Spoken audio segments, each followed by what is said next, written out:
Hey guys, it's Emily Waiwu, producer of this podcast. And this is Nature Nate. We have an exciting announcement. Our Patreon is up. You heard that right. You can now give us money and support the show. We have big things planned, but we need your help to make it happen. You can become a monthly supporter by going on patreon.com/wastenotwhynot and donating to us. Plus, you get to see Nature Nate from inside the recording studio. You get to see the tent and bail me out. All right, on to today's episode. Pop quiz. What am I describing? I think about it all the time. It exhausts me. It makes me anxious. Sometimes it's even hard to breathe. Are you having a panic attack, Nate? Because we need money? Yes, no. This thing, it kills us, literally. It gives us gooey brain, and it's making us stupid. I'm talking about air pollution. Air pollution is something that affects all of us. The WHO, not the band, the World Health Organization, estimates that around 7 million people die from air pollution each year. 7 million people. That's the entire population of Hong Kong gone in a year. Hong Kong's a great city. Let's keep it that way. Keep Hong Kong free. Hi, I'm Nature Nate. And I am Emily. And this is Waste Not, Why Not, a podcast on how not to save the environment. I'm an environmental researcher based in Taiwan, working on energy, ocean, and waste issues. On today's episode, we're going to think through air pollution in a different way. What's the newest science saying about the health impact of smog? How is new technology changing this field of study? And how we protect ourselves and our families.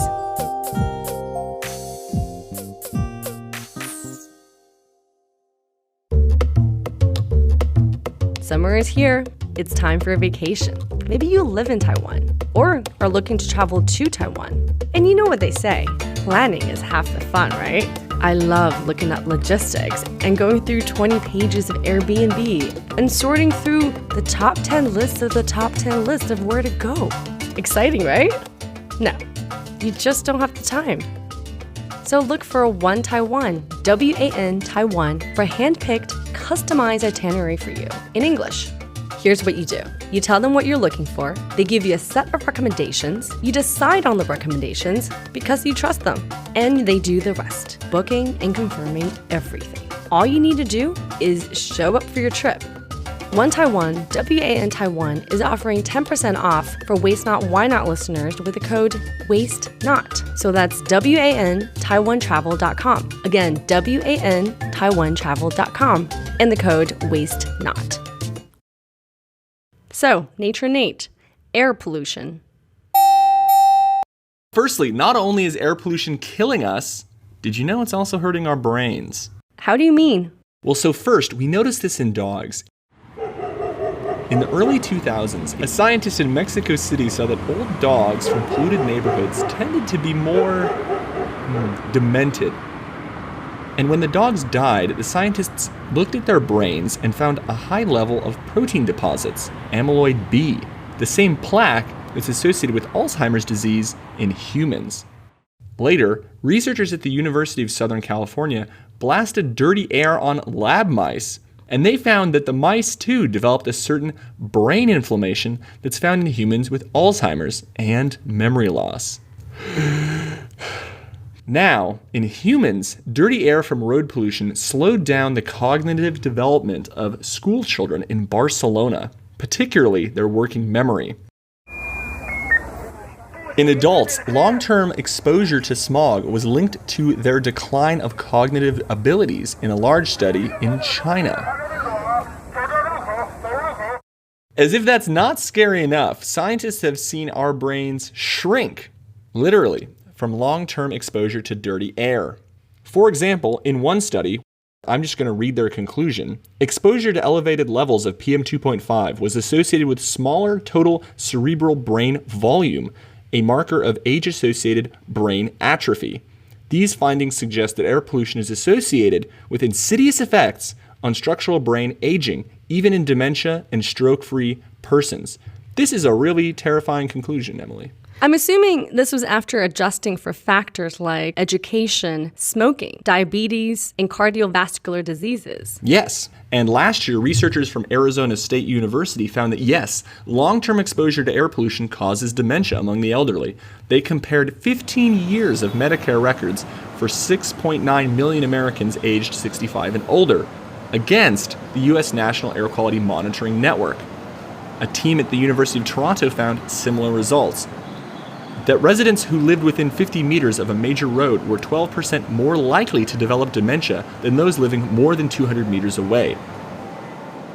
Now, dementia in the elderly has huge consequences on decision making, and we may even have potentially generational declines in thinking. And this really explains a lot about current affairs if you think about it. But since this is a relatively new field of study, we've also heard it's still quite controversial. I had heard about the China study you mentioned, but I hadn't known about the extensiveness of its link to dementia. Yeah, and more studies are needed for us to understand this conclusion.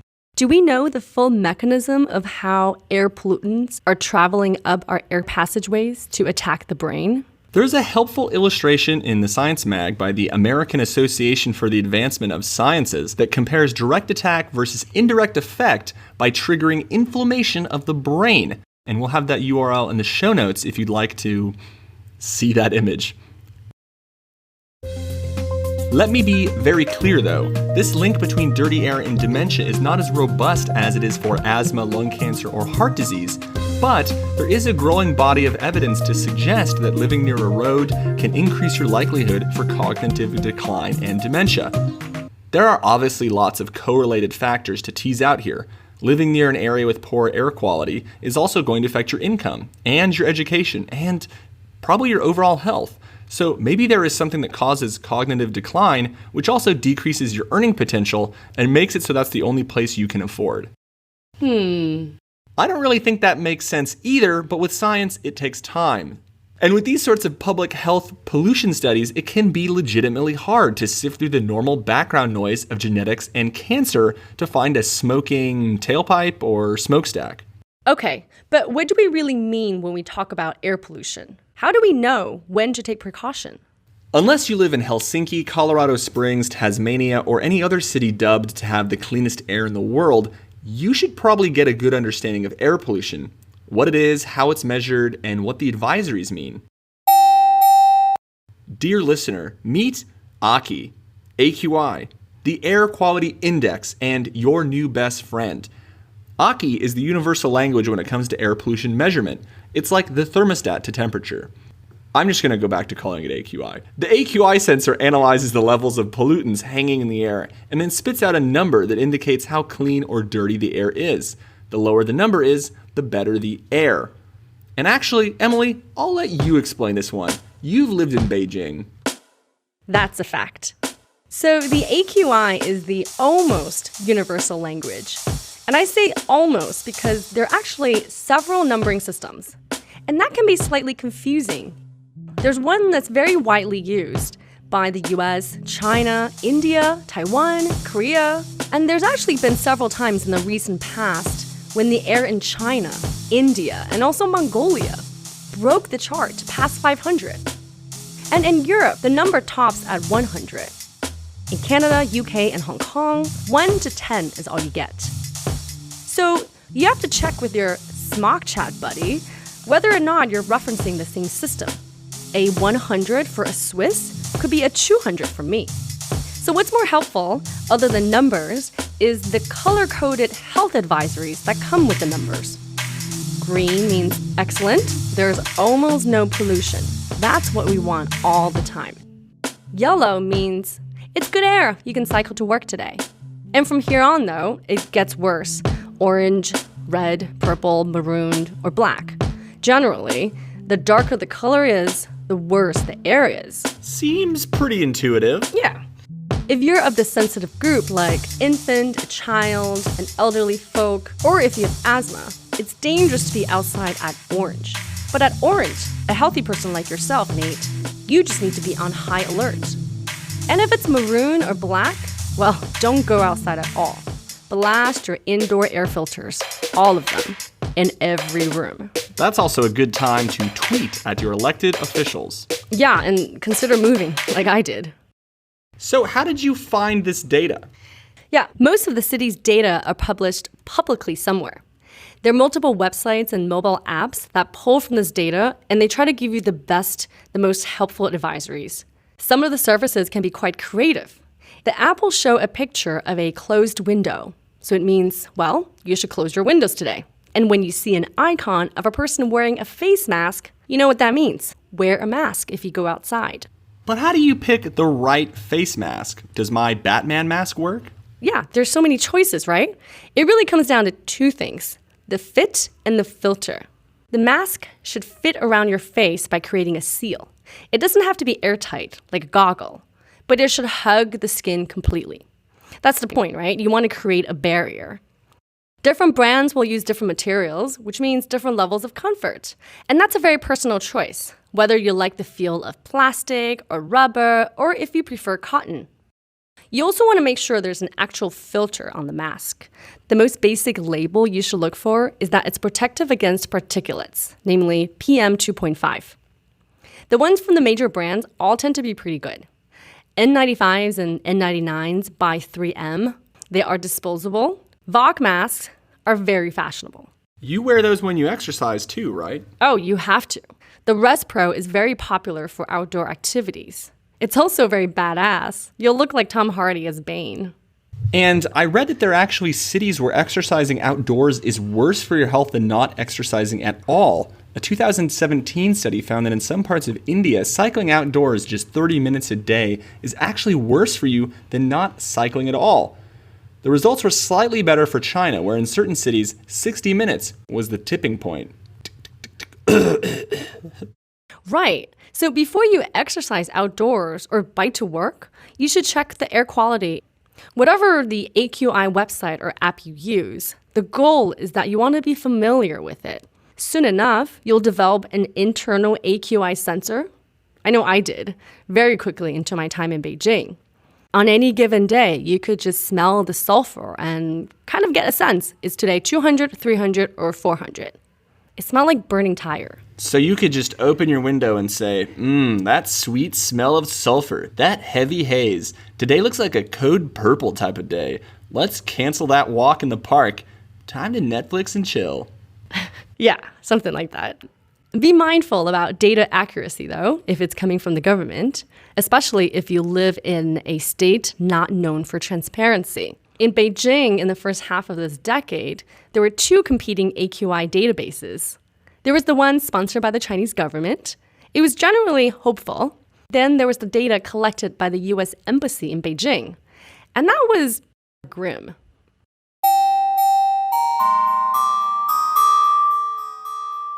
But actually, in Taiwan, there's been an effort to create a network of open source monitoring sensors that anybody can buy and install and see the data for themselves. We talked to a person here who was one of the supporters in the creation of this network. Hi, my name is Jason Wang, and I'm a partner at Cypress River Advisors. We are a Silicon Valley advisory firm that works with venture capital and private equity. And what I'm going to talk to you about today has nothing to do with my day job. Jason does a lot of philanthropic work on air quality issues in the US and in Taiwan, working with different research groups. So my wife and I believe that our energy choices have an impact on our personal health and our environment.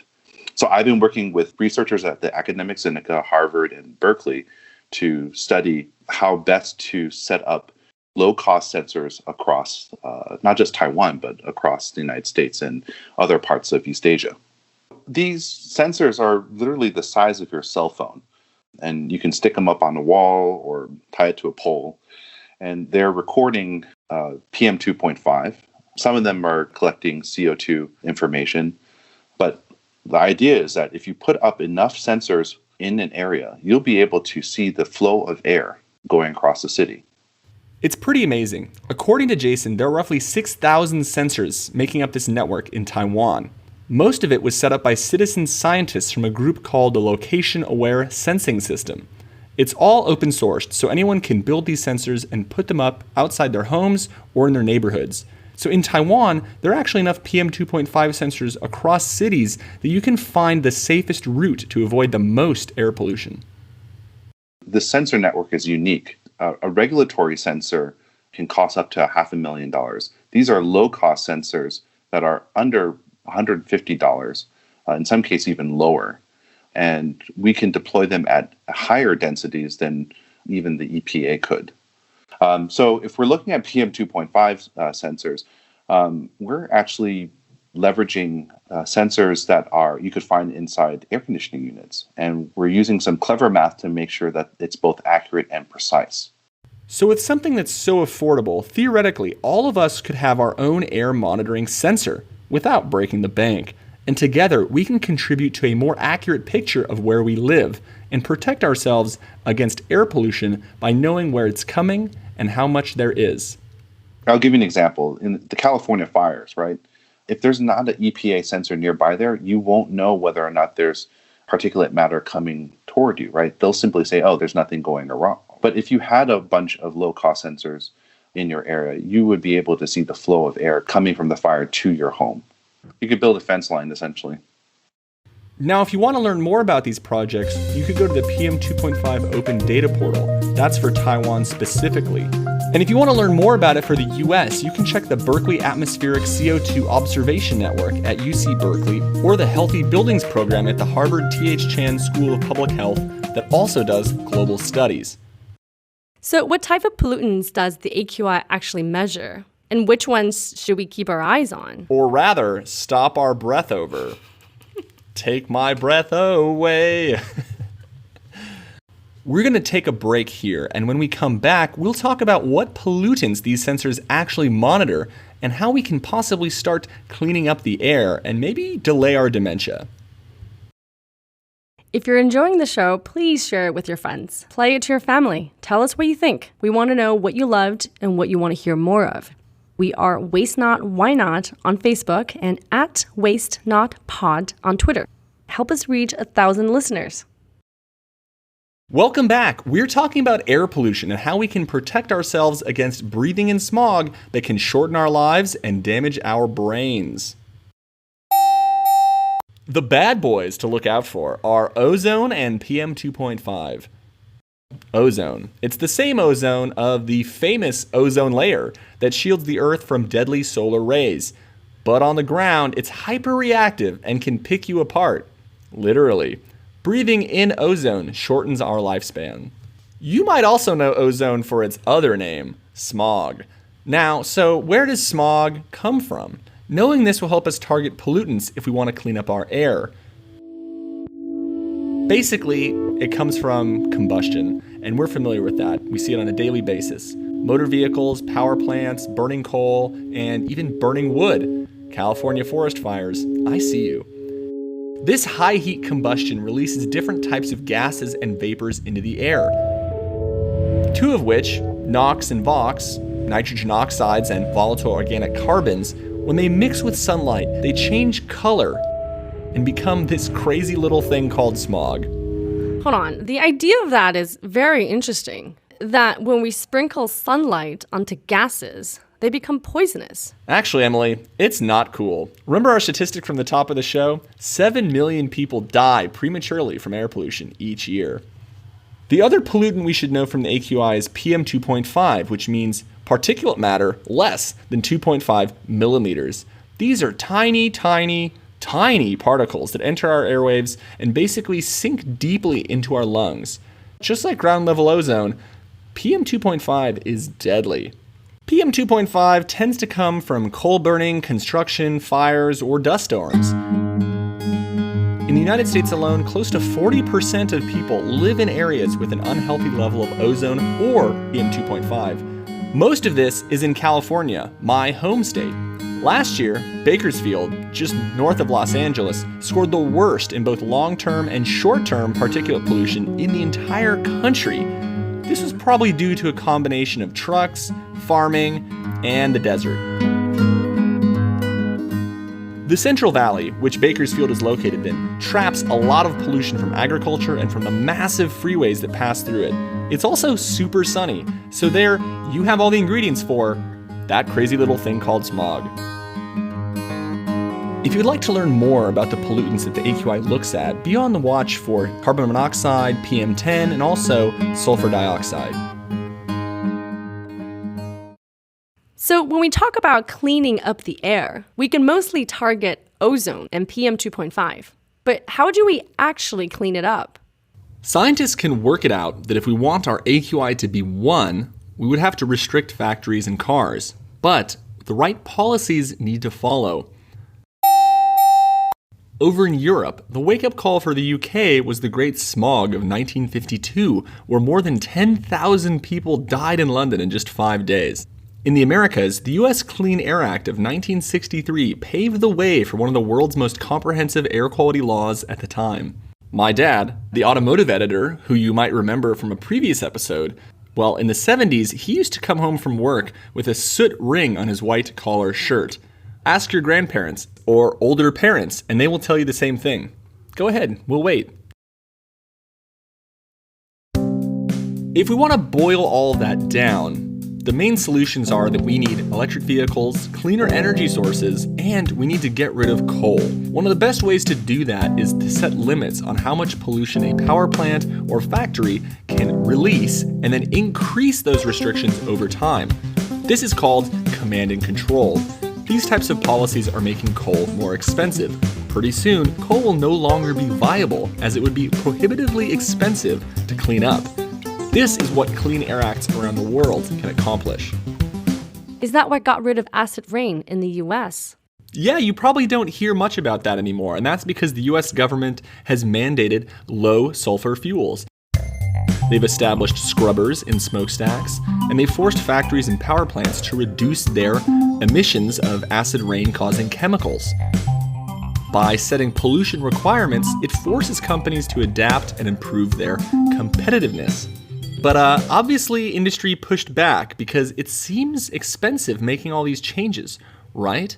Well, according to The Lancet, one of the oldest and most reputable peer-reviewed medical journals, air cleanup can actually net significant economic returns.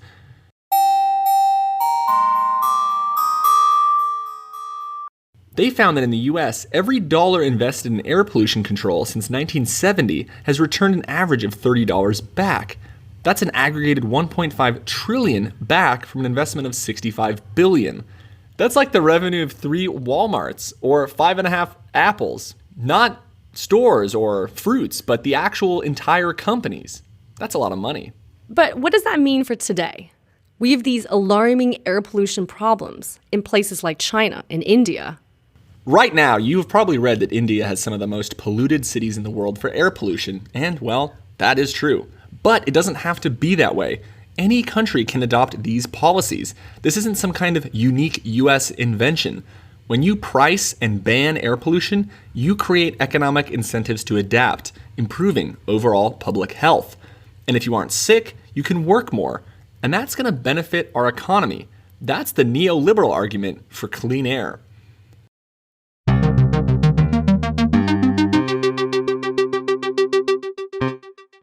Doesn't matter where you are. Maybe it's in India on a bad day. Maybe you're in California dealing with traffic emissions. Everyone everywhere should take preventative measures. And you should have indoor air filters at home and your office. Nowhere is safe. Tell me about that. Yeah, you mean how to pick the right air filter. So like face masks, air filters come in all shapes and all sizes. And the important thing to understand is the amount of space you need to cover. Some filters are meant for small spaces, some filters meant for large spaces. You should probably have one dedicated to the bedroom, and another one probably for the living room. You want to make sure it's a HEPA filter. HEPA stands for High Efficiency Particulate Air. It's usually composed of fibers and fiberglass that trap tiny pollutants and particles. In addition, some also use charcoal to filter gases. And if you have a pet, you can look for a machine with a pre-filter that targets larger particles like dust and hair. And that's one way to extend the life of your HEPA filter. Otherwise, the filters can run pretty pricey. All the other features, Wi-Fi, sensors, silent mode, if it's on wheels, if it connects to Alexa or Google Home, That's all extra, and it's all based on your personal preference, budget, and your design taste. At the end of the day, all you really need is a HEPA filter and a way to circulate the air. So even if you live in a clean city with low pollution, you still want an air filter in your house against indoor pollutants from everyday things like cooking, hairspray, cologne, mold.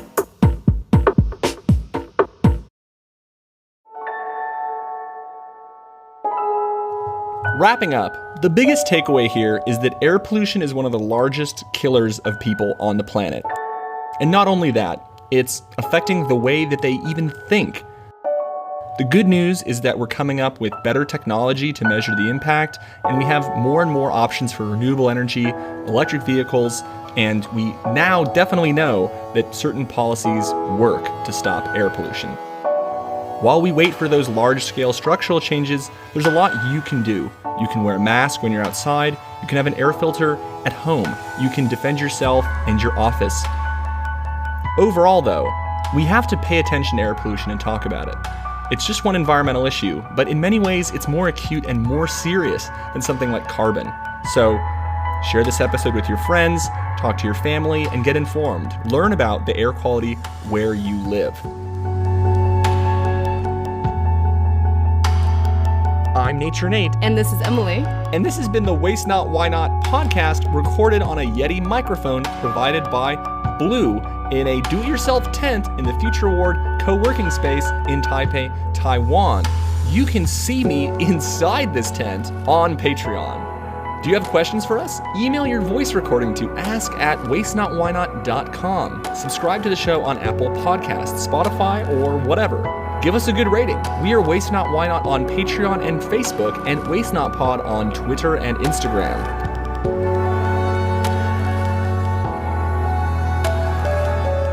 This has been a Ghost Island Media production. This episode was produced and written by Emily Y. Wu and me, Nature Nate. Edited by Emily Y. Wu. Original theme song by Chris Lowe. Thanks for listening. Bye-bye.